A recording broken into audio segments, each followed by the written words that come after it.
నారద మహర్షి మహతీ వీణను మెడలో వేసుకుని హరినామ కీర్తనలతో ముల్లోకాలు పావనం చేస్తాడు. హరిభక్తులలో నారదుడు ప్రప్రథముడు, బ్రహ్మ మానసపుత్రుడు.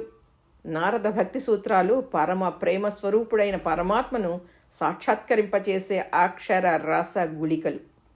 భక్తి జ్ఞాన వైరాగ్యాలు మోక్షగాములే అయినా భక్తి రసోల్లాసం కాని జ్ఞాన వైరాగ్యాలు పరిపూర్ణం కాదు. తుంబుర నారదుల సంగీత సమరంలో నారద విజయానికి అపారమైన భక్తిభావమే కారణం. జ్ఞాన వైరాగ్యాలు పక్షికి 2 రెక్కలైతే భక్తి తోకలాంటిది. అది లేకపోతే పక్షి పైకి ఎగిరి సూటిగా విహరించలేదు, గమ్యం చేరుకోనూ లేదు. త్రివేణి సంగమంలో కనిపించని సరస్వతీ ప్రవాహం లాంటిదే భక్తి. నిజమైన భక్తుడికి ముక్తి సులభంగా లభిస్తుంది.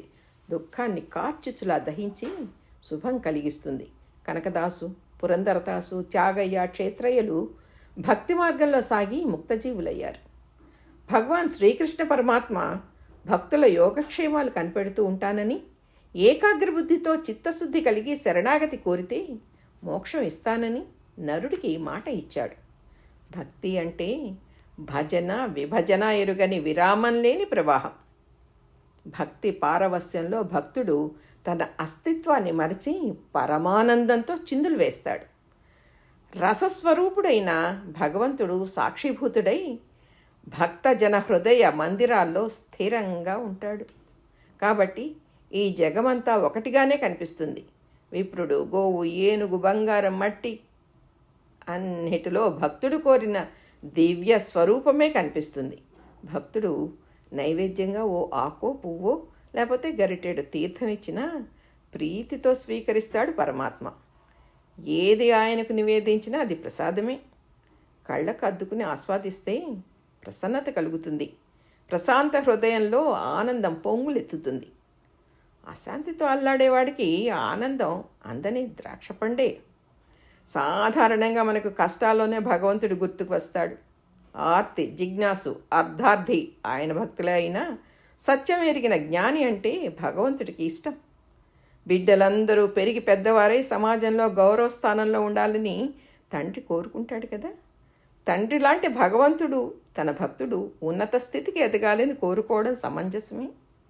ఆయనకి పక్షపాతం ఉండదు. మనకు జీవితంలో ఎదురయ్యే కష్టాలకు నష్టాలకు మనమే బాధ్యులం. కర్మ ఫలాలు అనుభవించక తప్పదు. వివేక వైరాగ్యాలనే 2 కళ్ళను ఆ భగవంతుడు మనకి ఇచ్చాడు. వాటిని ఉపయోగించకపోవడం ఆయన తప్పు కాదు. కష్టసుఖాలు స్వయంకృతాలని తెలిసినవాడు జ్ఞానవంతుడు. అజ్ఞానపు చీకటిలో ఉన్నవాడికి కష్టకాలం క్షణం ఒక యుగంగా గడుస్తుంది. కష్టమైన సుఖమైన శాశ్వతమైనవి కావన్న నిజం తెలిసిన భక్తుడు రెండిటినీ చిరునవ్వుతో మహాప్రసాదంగా ఆస్వాదిస్తాడు. నారద భక్తి సూత్రాలు భక్తి రసాన్ని ఆనందామృతంగా మార్చుకుని సేవించడానికి వీలుగా మార్గదర్శనం చేయించే జ్ఞాన వైరాగ్య రూప దీపాలు అంటూ రాసిన ఉప్పు రాఘవేంద్రరావు గారికి ప్రణామాలు.